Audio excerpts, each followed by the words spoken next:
ये वीक हमारा जितना बुरा स्टार्ट हुआ था उससे भी ज़्यादा अच्छा इस वीक ने हमें प्रॉफिट दिया है। मैंने अपने लाइफ टाइम में बिटकॉइन में एक वीक में इतने ज़्यादा ट्रेड्स कभी भी कैप्चर नहीं किए। एंड मतलब इस वीक बिटकॉइन ने जो पैसा बना के दिया है ना, लिटरली कोई और एसेट होता तो बिल्कुल नहीं कर सकता था ऐसा। इसलिए मैं लाइव में तुम लोगों को हमेशा ये बात कहता हूँ कि bitcoin is my favourite asset. And bitcoin ने जो धमाल किया ना इस वीक, मतलब इन्वेस्टर्स का जो पोर्टफोलियो ग्रीन किया होगा ना, लाइक जिन्होंने डिप पे बाई किया होगा उनका तो भाई चांदी ही चांदी हो गया होगा। सो इस वीक के सारे ट्रेड्स के बारे में बात करेंगे। मैंने कितना प्रॉफिट बनाया ट्रेडिंग अकाउंट पे, प्रोफार्म अकाउंट पे, दोनों पे भी दिखाऊंगा। ट्रेड्स क्या लिए, उसके लॉजिक क्या थे, कितने सारे स्कैल्प किए, क्या स्विंग मैंने पकड़ा, ये सारी भी बातें करेंगे। इस वीक मार्केट ने क्या किया वो दिखाऊंगा। एंड इसके बाद मार्केट नेक्स्ट वीक क्या कर सकता है, ये सारा कुछ ट्रेड लॉजिक सीरीज में रहने वाला है। Hello everybody, welcome to the trade logic series. Radhe Radhe सभी को। Let's start. इस वीक में बहुत सारे ट्रेड्स हैं, सारे के लॉजिक बताना है तो ज़्यादा टाइम वेस्ट नहीं करते हैं। मंडे को मैंने टेलीग्राम ग्रुप पे आप सभी को कहा था कि मेरा तबीयत अच्छा नहीं है, ठीक है, मैंने ट्रेड भी नहीं लिया है। एंड इस वीक मैं लाइव भी नहीं आया, एक भी लाइव मैंने अटेंड नहीं किया। सिर्फ FOMC के दिन में लाइव में आया था जिसमें भी अपना बहुत अच्छा खासा प्रॉफिट चला है। सो चलो इस वीक का स्टार्ट करते हैं। सबसे पहले एनालिसिस देखो, इस वीक का मैं PNL दिखा देता हूँ आप सभी को, ठीक है। ये प्रोफर्म अकाउंट का PNL है, ये इतना मैंने प्रोफर्म से निकाला है। इस वीक में जो अपना सबसे अच्छा वाला ट्रेड गया है ना वो BTC गया है। तो BTC पे बात करेंगे कि BTC ने क्या किया है, कैसे इतना अच्छा ट्रेड हो गया, ठीक है। रात में भी एक पोजीशन मैंने शॉर्ट किया जब मैं वीडियो रिकॉर्ड कर रहा हूँ, ये सैटरडे है। मैंने आप सभी को लॉजिक सीरीज में कहा था कि बिटकॉइन का हो चुका है, बाइंग कर सकते हो अब, ठीक है। ये वाला जो रिटेस्ट था इस पर मैंने कहा था आप सभी को पिछले मंडे को, ठीक है, 17 अगस्त के आसपास में, मतलब इसी वीक के मंडे पे मैंने कहा था कि हो चुका है, यहाँ से आप बाइंग को प्लान कर सकते हो। क्यों? क्योंकि देखो पिछले वीक क्या हुआ था कि डॉलर का जो स्ट्रेंथन था वो भी कम हुआ था। एंड उसके बाद जो सबसे ज़्यादा वाला जो बॉन्ड यील्ड मार्केट में जो सबसे ज़्यादा पैसा मार्केट में डाला गया वो $4 बिलियन था। तो चलते हैं ट्रेड के लॉजिक में। सबसे पहले समझो कि 2 दिन तो मैंने कहा कि मेरा तबीयत खराब था, बट उसके बाद जो क्या हुआ कि वेडनेसडे को FOMC का डाटा आने वाला था जिसके लिए मैं लाइव में भी गया था, ठीक है। तो लाइव में जाने से पहले मैंने एक ट्रेड पुश किया था क्योंकि उस दिन जो है ऑलरेडी गोल्ड मार्केट भी नीचे जा रहा था, गोल्ड मार्केट में पूरी सेलिंग हो गया था। तो मैंने ये सोचा था कि अगर मार्केट एक रिटेस्ट लेगा ना, लाइक, तो यहाँ से मैंने सोचा था कि पहले बाइंग करेंगे, ठीक है। मार्केट ने एक पंप मारा तो मैं थोड़ा सा इसमें ये हो गया कि भाई नहीं करना है। तो मैंने सोचा कि यार इतना का रिस्क तो रख सकते हैं, $400-500 का। एंड उसके बाद भाई क्या मैंने मतलब प्रॉफिट बनाया लाइक $2000। ये वाला अचानक से फटा था, ठीक है। ये वाला जो कैंडल है ना आपका 8:45 वाला, ये अचानक से फटा था क्योंकि मार्केट में ऑलरेडी जो है लेवल्स हिट हो चुके थे। लाइक अगर ये वाला लेवल आप देखने जाओगे तो आपको ये वाला लेवल्स मिलेगा, ठीक है। ये वाला ऑलरेडी लेवल है, पास्ट के ये लेवल्स थे। तो मैंने ये सोचा कि यार रेसिस्टेंस हो गया है, काम खत्म करते हैं। बट अचानक से यहाँ पे बहुत अच्छा वाला पंप आया। एंड ये सिंगल 15 मिनट में $4000 का वॉल्यूम आया था क्योंकि FOMC का न्यूज़ आने वाला था। एंड उसके बाद क्या हुआ कि मार्केट थोड़ा साइडवेज हो गया। एंड उस रात में मैंने यहाँ पे एक ट्रेड छोड़ा था कि अगर मार्केट रिटेस्ट करता है, ठीक है, इसको लाइव में मैंने बताया था। अगर आपने लाइव नहीं देखा था उस दिन का तो मैं आपको बता देता हूँ। देखो ये मैंने छोड़ा था कि अगर मार्केट इस हायर हाइज को, हायर लोज को मेंटेन करता जाएगा, ठीक है। तो ये यहाँ पे ऑलरेडी था जब मैं लाइव में था, उसके बाद मैंने ये ट्रेड पुट ऑन किया था। तो मैंने ये सोचा था कि अगर मार्केट में FOMC रेट कट नहीं करता है तो BTC पंप होगा। एंड यही हुआ, ठीक है। यहाँ पे 12:45 में प्रेस कॉन्फ्रेंस खत्म हुआ एंड मैंने यहाँ पे ट्रेड पुट ऑन किया। उसके बाद मैंने इसे छोड़ दिया ये सुबह तक में, ठीक है, मतलब नेक्स्ट डे के शाम तक में ये यहाँ पे $2800 के आसपास में आया। एंड उसके बाद फिर देखो बैक टू बैक ट्रेड्स कैसे गए। लाइक उसके बाद ये वाला ट्रेड जो है मैंने 8 बजे रात को लिया, ठीक है। ये भी इसके रिटेस्ट पे ही लिया था कि मार्केट ने रिटेस्ट कंप्लीट किया है, सप्लाई सेम है, यहाँ पे रिटेस्ट करेंगे। एंड यहाँ पे भी $1700। फिर इसके बाद ये वाला जो ट्रेड है, ये तो ट्रेड लास्ट फ्राइडे का है, ठीक है। ये मैंने दिखाया भी था, शॉर्ट्स में भी डाला था कि ये मैंने ट्रेड कैप्चर किया। ऑलमोस्ट $3000 का मेरा टारगेट था, $3000 कंप्लीट हो गया। बट हो गया रहा है इस वीक में, मैं जब ट्रेड में एग्जिट मार रहा हूँ उसके बाद एक अच्छा सा इम्बैलेंस कैंडल पंप मारा। मतलब मैं क्या बोलूँ यार, मेरी किस्मत अच्छी है इस वीक की या फिर मतलब बैंड बजी पड़ी है। ये इसमें यहाँ पे ये भी सेम हुआ 2:15 के आसपास में। एंड उससे भी ज़्यादा जो यहाँ पे हुआ था ना, मुझे इसका ज़्यादा अफसोस हो रहा है भाई, ठीक है। मैं ऑलरेडी $2000 बुक करके निकला था, बट ये वाला जो कैंडल था ना, मतलब फाड़ू है भाई। मैंने इतना बड़ा पंप बहुत रेयर केस में देखा है, ठीक है। लाइक वीकली एनालिसिस करो, अगर आप 30 मिनट पे आते हो एंड आप यहाँ पे वीकली एनालिसिस करते हो तो देखो बिटकॉइन को ऑलरेडी बहुत सारा US बहुत सारा चीज़ों से एक तो क्लीन चिट भी दे रहा है बहुत जगहों से, ठीक है। बॉन्ड मार्केट ऑलरेडी गिर रहा है। तो 9 सितंबर को नया जो अनाउंसमेंट होने वाला है, नया कांग्रेस फेड मीटिंग में कुछ ना कुछ अनाउंसमेंट होगा, उस टाइम पे पता चलेगा कि यूएस ऑलरेडी क्रिप्टो मार्केट के साथ में क्या प्लान करने वाला है। 9 सितंबर बहुत दूर है। टिल देन मैं ये सोच रहा हूँ कि अगर अभी तो सैटरडे संडे है, तो यहाँ पे अगर मार्केट थोड़ा सा एक रिटेस्ट देता है तो मैं एक आराम से स्कैल्प करूंगा सेलिंग का, ठीक है। मैं बता रहा हूँ स्टार्टिंग ऑफ द डे का, ठीक है। एंड अगर उसके बाद यहाँ पे कहीं रिटेस्ट लेता है, like higher highs higher lows है, अगर इस जगह पे मार्केट कहीं पे भी रिटेस्ट कंप्लीट करके अपसाइड के लिए मोमेंटम करता है तो फिर बाइंग प्लान करेंगे। क्योंकि जो टारगेट है ना इथीरियम का, क्योंकि जो टारगेट इथीरियम ने सेट किया है ना वो है $2900, ठीक है। इथीरियम का टारगेट है इस मंथ के लास्ट तक में, मतलब 9 सितंबर से पहले $2900 का टारगेट सेट किया गया है। अगर 1 ईयर के टाइम फ्रेम पे आते हो तो इथीरियम के लिए ये वाला लेवल जो है ना ये सेट किया गया है कि इतना तक इथीरियम आ सकता है। अभी यहाँ पे है, ठीक है। तो $300-400 है इथीरियम के लिए, बहुत बड़ी बात नहीं है। क्योंकि देखो अगर इसको ग्रीन फ्लैग मिल जाता है, ठीक है, बीटीसी को, तो आराम से इसमें आप ट्रेड करना, ठीक है। बीटीसी जितने भी लोग ट्रेड करने वाले हो उन सभी के लिए सबसे अच्छा मौका है कि आप यहाँ पे बीटीसी को एकदम पहले शॉर्ट करना वीक के स्टार्टिंग में, ठीक है। मैं तो लाइव आ जाऊँगा, लाइव आऊँगा। जितने भी लोगों ने चैनल को सब्सक्राइब नहीं किया कर लेना, लाइव स्ट्रीम ज्वाइन करना, ठीक है।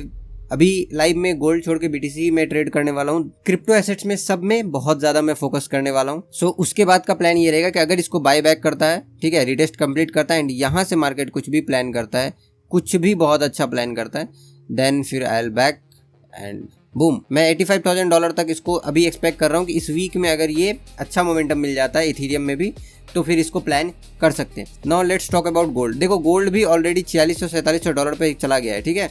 गोल्ड में भी ट्रेड अपने बहुत सारे अच्छे ट्रेड्स गए हैं, बट इस वीक में जो गोल्ड में सबसे अच्छा ट्रेड गया है वो मैंने सिंगल ट्रेड ही लिया है।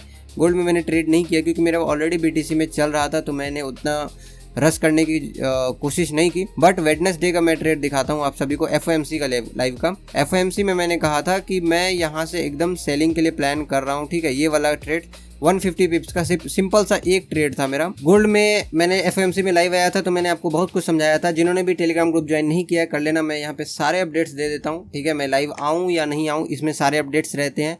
डिस्क्रिप्शन में लिंक होगा, आप आराम से जाके ज्वाइन कर सकते हो, फ्री ऑफ कॉस्ट है, कोई भी चार्जेस आपको ₹1 भी नहीं देने। मैंने आप सभी को ये समझाया था कि फेड अगर रेट कट नहीं करता है तो बॉन्ड मार्केट नीचे आने का चांसेस है एंड ये रहेगा कि गोल्ड ऊपर जाएगा। बट फेड ने रेट कट एकदम स्टेबल रखा है, कुछ भी उसको पॉलिसी में कुछ भी चेंजेस वगैरह नहीं किया है, तो गोल्ड जो है अपसाइड जाने का एकदम पूरा प्लान था। मैंने दोनों कॉन्सेप्ट को आपको समझा दिया था। उसके बाद मैंने यहाँ पे सेलिंग प्लान किया था इस वाले लेवल से, आप सभी को दिख रहा होगा। एंड उसके बाद मैंने यहाँ पे 110 पिप्स को आप ऑलमोस्ट रख सकते हो, 110 पिप्स लाइव में बुक किया था। लाइव के स्ट्रीम में उस दिन जाके मैंने बुक किया इस चीज़ को, ठीक है। उसके बाद मैंने कहा था कि अगर इस लेवल को आपको मार्केट टच करके निकल जाता है, ठीक है, तो आप थोड़ा सा नीचे रख के लिए प्लान रखना 64 तक का, बट मार्केट 64 तक आएगा नहीं। एंड उसके बाद क्या हुआ कि मार्केट ऑलमोस्ट 72 के आसपास से फिर मार्केट में बाइंग आया, 560 पिप्स का बाइंग आया। लेकिन सेकंड डे है, उस दिन सारे लिक्विडेशन हो गया, ठीक है। 62 तक के आसपास में मैंने कहा था, बट ये उससे भी ज्यादा नीचे गया। मैंने 62 तक का सेलिंग कहा था कि मार्केट अगर रेट कट वगैरह प्रेस कॉन्फ्रेंस वगैरह में सिस्टम रखता है तो हो सकता है कि 62 तक जाएगा, बट नहीं गया मार्केट। सेकेंड डे आपका लंदन सेशन ने जितना भी बाइंग किया था ओवरऑल सेलिंग कर दिया, ठीक है। एंड उसके बाद भाई जो गोल्ड ने भी मचाया है ना, लाइक यहाँ से समझ सकते हो 4451 से ऑलमोस्ट लाइक 2000 पिप्स गया है इन 2 दिनों में, ठीक है।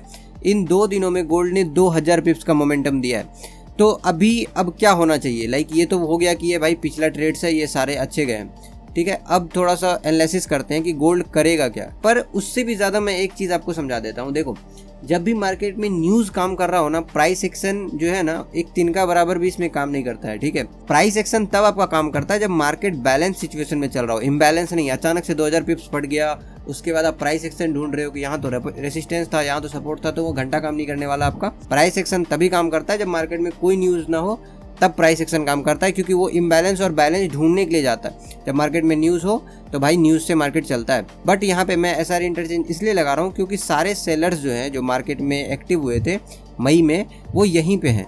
तो ऑब्वियस सी बात है कि सेलर्स के पास में बैंक्स हैं, इंस्टीट्यूशंस हैं, रिटेल का तो वहाँ कुछ चलता नहीं है। तो सेलर्स का पैसा जो है ना वो मार्केट में यहीं पे है, ठीक है। मतलब 4700 के आसपास में मार्केट में सेलर्स का पैसा है, वॉल्यूम भी आपका यहाँ पे अच्छा खासा मिल जाएगा। एंड उसके बाद क्या होगा कि फेड का इस वीक में कोई खास न्यूज़ नहीं है आपके पास में।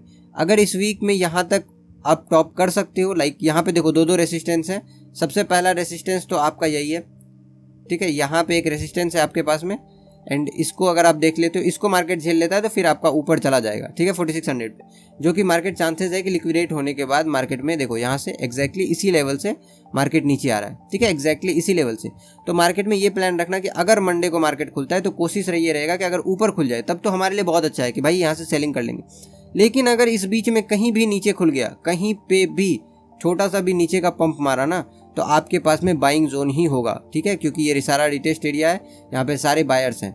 फ्राइडे को भी मार्केट बाइंग में गया है तो हो सकता है may be in case Friday को बाइंग का चांसेस ये होता है कि लोग प्रॉफिट बुकिंग नहीं कर रहे होते, बट ये इस मंथ का लास्ट वीक है तो हो सकता है कि लोग प्रॉफिट बुकिंग करेंगे, जितने भी बायर्स है प्रॉफिट बुकिंग करेंगे और मार्केट को टॉप पे लेके जाने का चांसेस रखेंगे। तो दो कंफर्मेशन आपके पास में हो गया, एक तो सबसे पहले कि बेस से टॉप पे जा रहा है, ठीक है, यहाँ से सेलिंग का प्लान होगा। दूसरी वीक मंथ का लास्ट वीक है तो लोग सेलर्स जो जिनका भी एक्सपायरी होगा और फ्यूचर्स में जिसके पास में ट्रेड होगा, जिसका ऑप्शंस में ट्रेड होगा गोल्ड में, वो लोग क्या करेंगे कि यहाँ से सेलिंग का प्लान करेंगे, क्योंकि पोजीशन एग्जिट करेंगे तो वो ऑलरेडी सेल हो जाता है, ठीक है।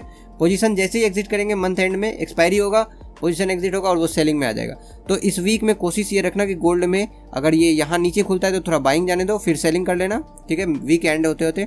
अगर थोड़ा ऊपर ही खुल जाता है तो फिर स्टार्टिंग से ही सेलिंग आना स्टार्ट हो जाएगा।